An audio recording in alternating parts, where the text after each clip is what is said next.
मानस के श्रोत समाज नटखट सांवला सलोना कान्हा ओखर नटखटपन मां सखीपन माँ यशोदा के पास जाकर के शिकायत करत थे और का कहत थे। अब भजन के माध्यम से रसपान करो। हे यशोदा मैया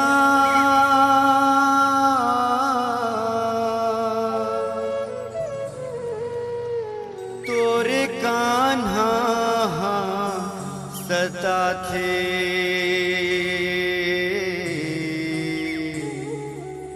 तोरे कान्हा रोआ थे।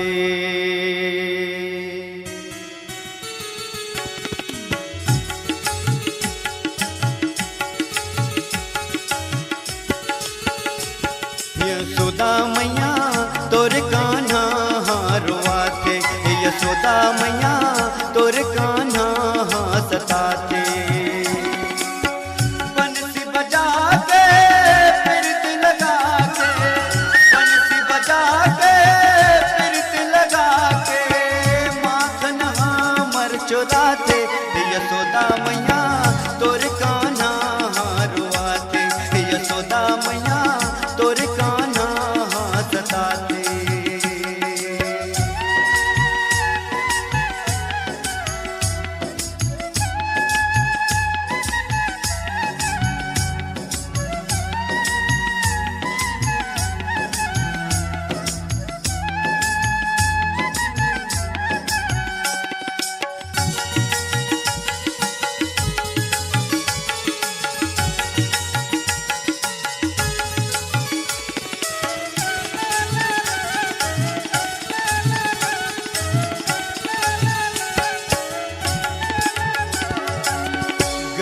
चराए के बहाना दरिया पार माँ झट आ जाना।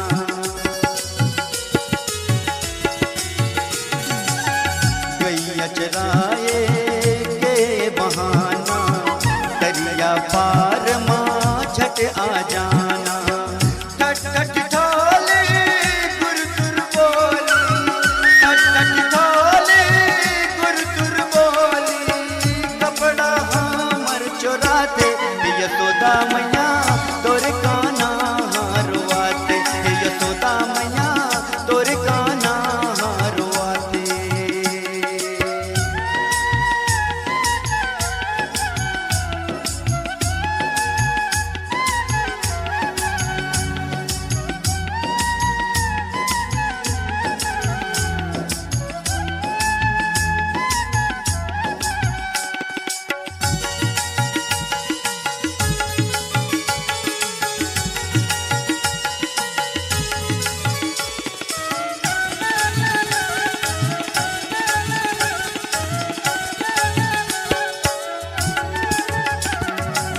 मानस के श्रोता समाज ये शिकायत ला माँ यशोदा जी सुनत थे और कहत थे।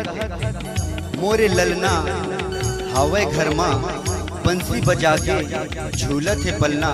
तुम्हर बारे माँ मोरे कान्हा सब मोला बताते। कहते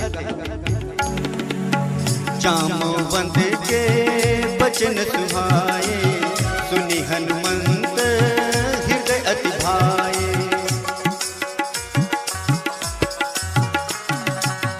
कभी लगी मोही फर्क तुम भाई, सही दुख कंद मूल फल खाई।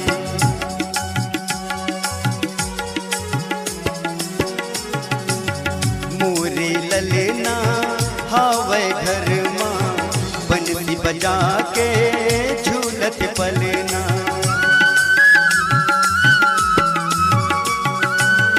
तूने मलना हावे घर माँ बंसी बजा के झूलत पलना। तू हर बार माँ मोरे कान्हा, तू हर बार माँ मोरे कान्हा सबला मोला बताते। यशोदा मैया